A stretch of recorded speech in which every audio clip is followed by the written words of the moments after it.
Every time I close my eyes, I relive it. Maybe telling it will set me free. My name is Kabelo, and I was 13 years old when it happened. We were coming home for the school holidays. My father had traveled down to Johannesburg to fetch me from boarding school.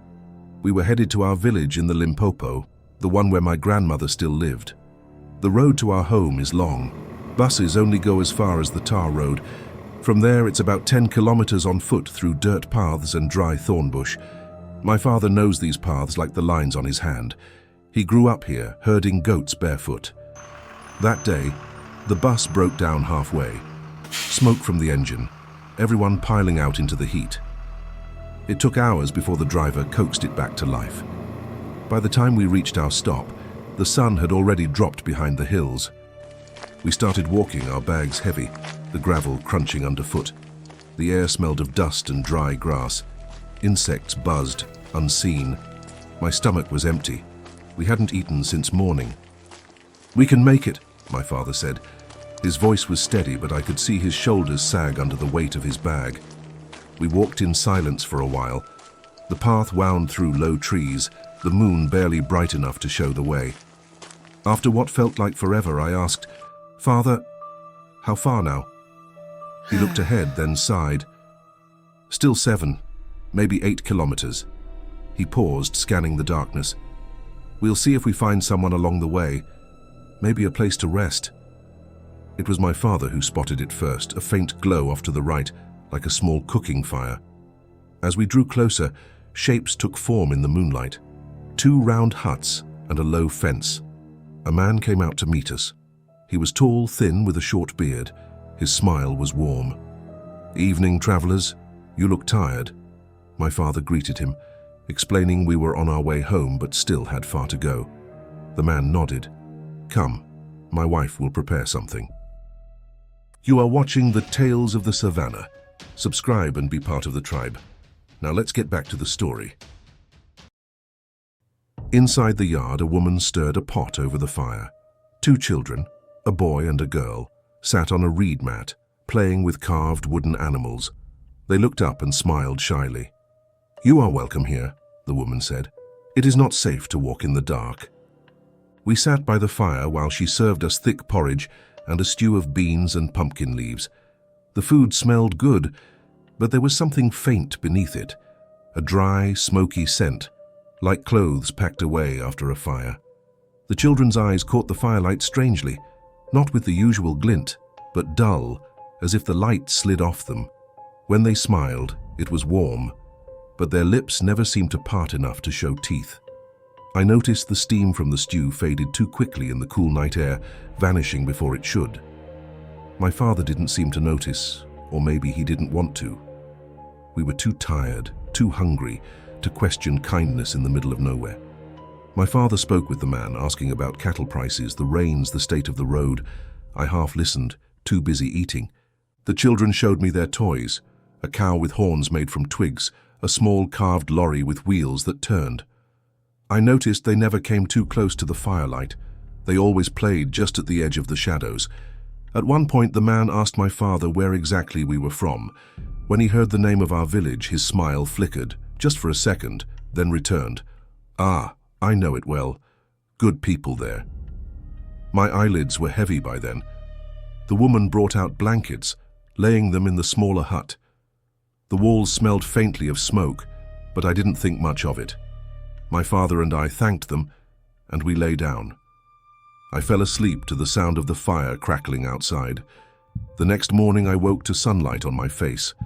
My father was already sitting up, rubbing his eyes. Something was wrong. The hut was cold, too cold. I looked around. The roof was gone, just open sky above. The walls were blackened, crumbling. The blanket beneath me was lying on ash. My heart thudded. "Father, where are they?" I asked. We stepped outside. The yard was empty. The fence had fallen in places. The cooking fire was nothing but a circle of charred stones, cold to the touch. The air was still, heavy. There was no sign of the man, the woman, or the children. My father's face was pale. "Let's go," he said. His voice was tight. We didn't run, but we walked fast, almost too fast for my legs. When we finally reached my grandmother's home, we told her what happened. She listened without interrupting. Then she called my uncles and aunts into the yard. My uncle cleared his throat. That family, they died many years ago. A fire swept through their homestead. They say it started in the kitchen hut late at night. No one escaped. But we saw them, I said. We ate with them. My grandmother shook her head slowly. The mountain road keeps their spirits. Some nights they welcome travelers who are far from home. She looked at my father. You should thank them. They kept you safe. I couldn't eat that day. Every time I closed my eyes, I saw the children at the edge of the firelight. Sometimes when the nights are long and the road is quiet, I wonder if another hungry traveler is sitting by their fire right now, eating from bowls that never existed.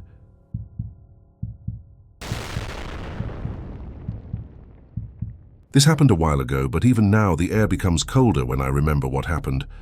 My name is David, and this is my story. I was fresh into the job then, barely a year as a game ranger. The reserve was a huge stretch of wild land, grasslands, thornbush, dry riverbeds, home to elephants, rhinos, giraffes, even the shy pangolin. We were the thin line between them and the poachers. Poachers don't care about the balance of the wild. They care about tusks, horns, and scales. Elephant ivory sells overseas. Rhino horn goes for more than gold. Pangolins, they're eaten in some places, their scales ground up for charms or medicine. To me, they're just gentle, shy creatures rolling up into a ball when they're scared. But to poachers, they're money on legs. Most days started before the sun. We'd drive or walk the perimeter, checking tracks, fixing broken fences. The older rangers always said, "A good ranger knows the land like his own skin." None knew it better than Elijah. Elijah was a veteran, more than 20 years in the field. He could follow a spoor across rocky ground, tell how many days old it was, and even if the animal was limping. He didn't say much, but when he did, you listened. I'd been paired with him for 2 weeks, learning his patrol routes. He hated poachers with a deep, quiet anger. He'd seen too many animals butchered and left to rot, just for one horn or a handful of scales. If we don't protect them, he told me once, we'll wake up to an empty land. It was early winter, cold nights, clear skies. That evening we got word from a nearby village that they'd seen lights moving near the northern fence. That's where the rhinos often fed at night. Elijah volunteered to check it out. Night patrols were nothing unusual for him. He preferred to go alone sometimes. Said it made him quieter, harder to spot. "I'll be back by sunrise," he told me, shouldering his rifle. I offered to go with him, but he shook his head. "Rest. Tomorrow will be long." And that was it. He walked off into the bush, his silhouette melting into the dark. By morning, he still wasn't back. The others weren't worried. Elijah could spend a whole day out if he found tracks worth following. Late that afternoon, I saw him coming in from the tree line. I knew straight away something was wrong. His walk was wrong. Not tired, not injured. Wrong. His arms swung too much, then not at all. His steps were jerky, uneven, like someone trying to copy the way a person moves without ever having done it before. His eyes were fixed too far ahead. When I called his name, he didn't answer right away. When he did turn to me, the smile on his face looked like it had been put there by someone who'd seen one once and was trying to remember how it worked. That night, Elijah didn't eat. He sat outside his hut, staring into the dark. When I passed him, he turned his head too slowly, like his neck was stiff. His eyes caught the light from my torch, and for a split second I thought they looked flat, not dead, not blind, just empty. The next day on patrol, animals avoided him. Usually impala would lift their heads, watch us, then carry on grazing. That day, they bolted before we got close. Even the elephants who knew him rumbled uneasily and moved off. The other rangers noticed. One joked that he smelled bad. Another said maybe the bush had finally forgotten him. But me? I started feeling a weight in my chest whenever I was near him, like standing next to a thunderstorm that hasn't broken yet. On the third day, I asked him outright, "Elijah, what happened that night?" He looked at me for a long time. Then he said, in a voice that wasn't quite his, "Sometimes the bush takes you. Sometimes it lets you walk back." I didn't ask again. I couldn't. A week later, I handed in my resignation. I told them it was for family reasons, but the truth was simpler. I didn't want to be there when whatever came back with Elijah decided it was done pretending to be him. I found another job in town. Sometimes I still dream of the reserve, the long grass, the distant trumpeting of elephants, and I see Elijah walking out of the trees, his body moving just a fraction off, his smile a little too late, his eyes watching me. At the end of the day, the bush takes what it wants. I walked away before it could take me too, and I know I made the right decision. I used to laugh at tales like this, until it happened to me. My name is Joseph, and this is my story. Tourists come for the sunsets, the hippos, the calls of the fish eagles. Most never see the river at night. I've been a fisherman all my life. I know the currents, the channels, and the things you don't disturb when the mist settles low over the floodplain. That week, I'd been hired to take a European couple, David and Claire, out on my boat. A flat-bottomed aluminium motorboat, 6 meters long, with a 15-horsepower outboard on the back. Stable enough for 3 people, fast enough to outrun trouble if we needed to. They were the adventurous type, big smiles, cameras around their necks, always wanting to see more than the guidebooks offered. We'd spent the day drifting past reed beds and sandbanks, spotting crocodiles basking with their mouths open, hippos snorting in the shallows.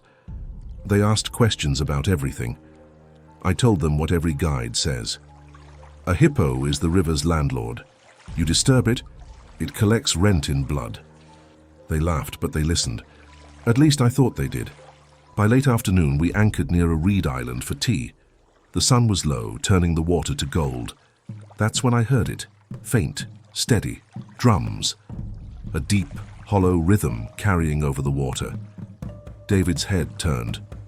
"What's that? A celebration?" I shook my head. "Not for us." Claire leaned forward, listening. "It sounds beautiful." I told them the locals call it Mizinga ya Mizimu, the drums of the spirits.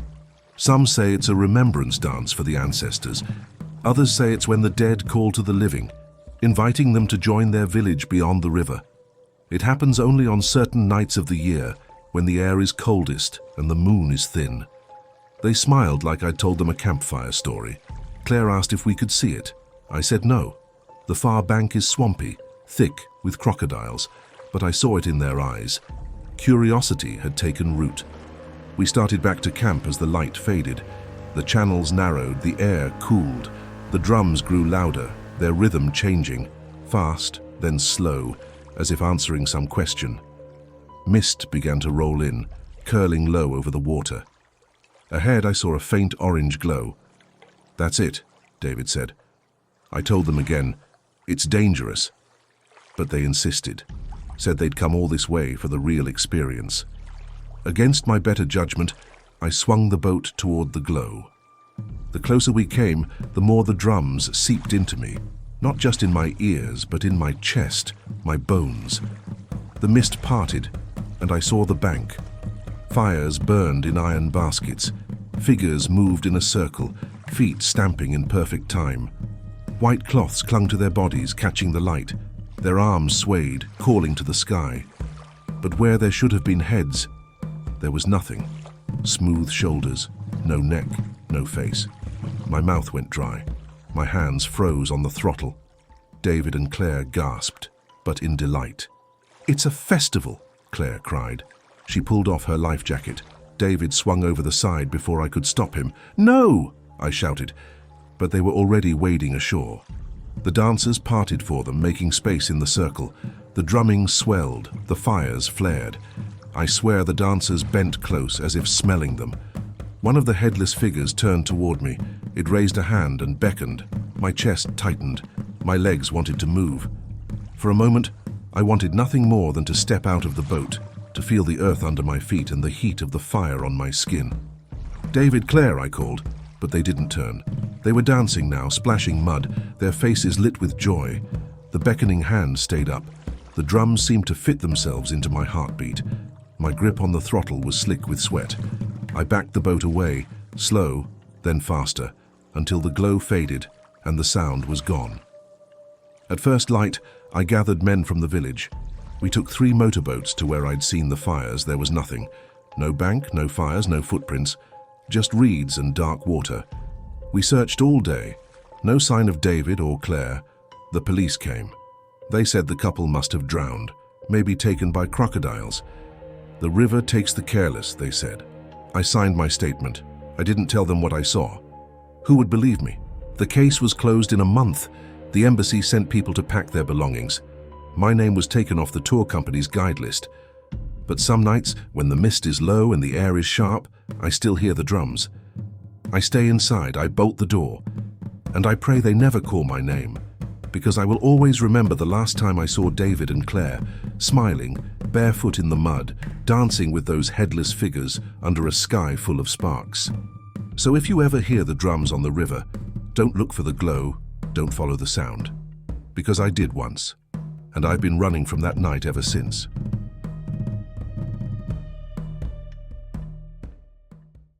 And that, my dear Savannahans, brings us to the end of yet another spine-tingling episode in our Supernatural and Paranormal Encounters series. I hope you enjoyed it as much as I did. A heartfelt thank you to everyone who shared their stories with us. You may not realize it, but your experiences could be deeply relatable to others. Sometimes, the very story you tell is the one someone else needs to hear, to feel seen, understood, and validated. If your tale was featured today, you've done more than entertain. You've connected us and reminded us that we are not alone in the strange and the unexplained. And now it's your turn, dear listeners. Do you have a chilling story of your own? Maybe it's something you experienced firsthand, or a tale passed down by a friend or family member.